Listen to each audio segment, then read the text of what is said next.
শ্রীমদ্ ভগবদ গীতা যথাযথ ত্রয়োদশ অধ্যায় প্রকৃতি পুরুষ বিবেক যোগ শ্লোক নাম্বার 20। প্রকৃতিম পুরুষম চৈব বিদ্যানাদি উভাবপি বিকারংশ্চ গুণংশ্চৈব বৃদ্ধি প্রকৃতি সম্ভবান।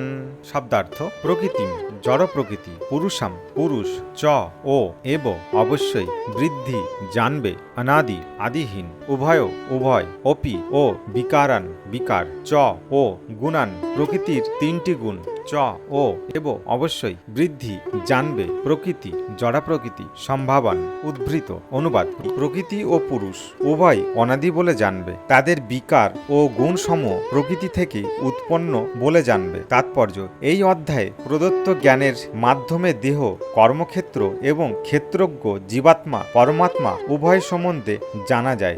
দেহ হচ্ছে কর্মক্ষেত্র এবং তা জড় উপাদান দিয়ে তৈরি। দেহ আবদ্ধ হয়ে কর্মফল ভোগ করছে যে স্বতন্ত্র আত্মা, সেই হচ্ছে পুরুষ বা জীব। জীবাত্মাকে বলা হয় ক্ষেত্রজ্ঞ এবং অপর ক্ষেত্রজ্ঞ হচ্ছেন পরমাত্মা। আমাদের অবশ্যই জানতে হবে যে পরমাত্মা ও জীবাত্মা উভয়ে পরম পুরুষ ভগবানের বিভিন্ন প্রকাশ।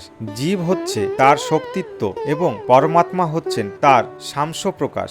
জড় প্রকৃতি ও জীব উভয়ই নিত্য, অর্থাৎ সৃষ্টির পূর্বেও তাদের অস্তিত্ব ছিল। পরমেশ্বর ভগবানের শক্তি থেকেই জড়া প্রকৃতি প্রকাশিত হয়েছে এবং জীবও তেমনি, কিন্তু জীব হচ্ছে ভগবানের উৎকৃষ্ট শক্তি সম্পন্ন। সৃষ্টির পূর্বে তারা উভয়ে ছিল।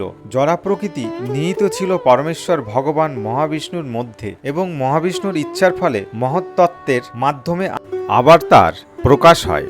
তেমনি জীবেরাও তার মধ্যে আছে, কিন্তু যেহেতু তারা আবদ্ধ অবস্থায় রয়েছে তাই তারা ভগবানের সেবা বিমুখ, তাই তাদের চিদাকাশে প্রবেশ করতে দেওয়া হয় না। কিন্তু জড়া প্রকৃতিতে আসার ফলে এই সমস্ত জীবকে আবার জড়জগতে কর্ম করার সুযোগ দেওয়া হয়, যাতে তারা চিৎ জগতে প্রবেশ করার জন্য নিজেদের তৈরি করে নিতে পারে। সেটিই হচ্ছে জড় সৃষ্টির রহস্য। প্রকৃতপক্ষে জীব হচ্ছে মূলত ভগবানের চিন্ময় বিভিন্ন অংশ, কিন্তু তার বিদ্রোহী সুলভ প্রকৃতির জন্য সে এই জড়া প্রকৃতিতে আবদ্ধ হয়ে পড়েছে।